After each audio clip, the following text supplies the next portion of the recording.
Quoted Books presents Conservation, Battle Mage Farmer Book 8, a fantasy LitRPG adventure by Seth Ring, narrated by Michael Kramer.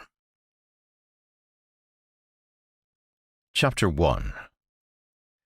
I could save myself a lot of trouble if I just killed him now. The room where John and the other Tower Masters received visitors was decorated simply, though that didn't lessen its grandeur one bit. The main features were the ornate chairs the 8 Tower Masters sat on, with John's in the center next to Eowyn, the Tower Master of the Tower of Light.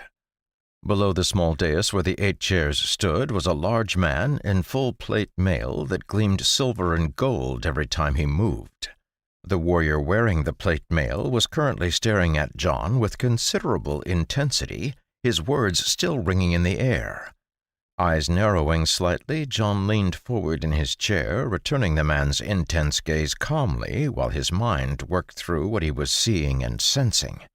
He hadn't noticed it at first, but both the armored warrior and the 3 warrior women behind him exuded a faint but distinct feeling, one John hated. For years he had been plagued by it, by Ferutef, the Deceiver, a dragon whose spirit had hidden in John's mana pool. It was Ferutef's soul, merging with John's, that had likely caused him to grow as powerful as he was now. But rather than be thankful, John genuinely wished he had never encountered the dragon in the first place. Though in John's mind Ferutef was still there, merged with his shadow self, forever waiting for John to show weakness, it was obvious to him that the warrior standing in front of him believed otherwise. The man's words had silenced the other Tower Masters, and all of them were currently looking at John, varying levels of shock and awe in their heavy gazes. Lifting his eyebrows, John regarded Efric for a long moment before responding. "And? Did you just come here to find me, or is there something you want?" His words carried an implicit admittance that he had, in fact, slain a dragon, and the reactions, both from Efric and the Tower Masters, were telling.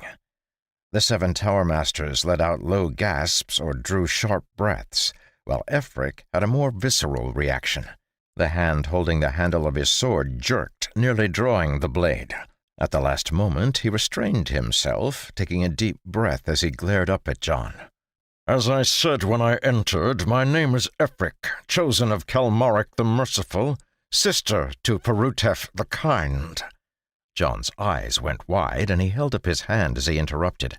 "I'm sorry. Did you just say Ferutef the Kind?" His face completely serious, Efric nodded. "Indeed, that was his title."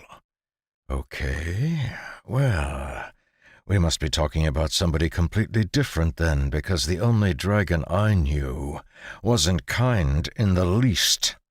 The certainty in John's voice threw Efric for a loop, and it was a moment before he recovered. When he did, his imposing aura hadn't quite survived the interruption, and in a bit more of a subdued voice he argued back. "The titles mortals give to the esteemed dragon race are nothing but drivel. Only perfect beings such as dragons themselves can give titles." "And let me guess, this master of yours, Kelmaric the Merciful, gave herself her own title," John said, rolling his eyes as he spoke. Realizing that things had gotten off topic, Efric ignored John's words and instead drew himself up to his full height. "I come from the resplendent empire with a warning and an opportunity. My master, grieved by the loss of her brother, has sent me to ascertain the details around his death and to offer an ultimatum to those who had a hand in his death." As he spoke, he looked around the room, and John realized that Efric probably believed the other Tower Masters had something to do with Ferutef's demise. Not wanting to paint targets on them, John lifted his hand, interrupting Efric once more. "You don't have to look at them," John said, shifting to a more comfortable position. To keep listening to this audiobook, I've left you a link in the description so you can do it, at no cost thanks to Audible's 30-day free trial.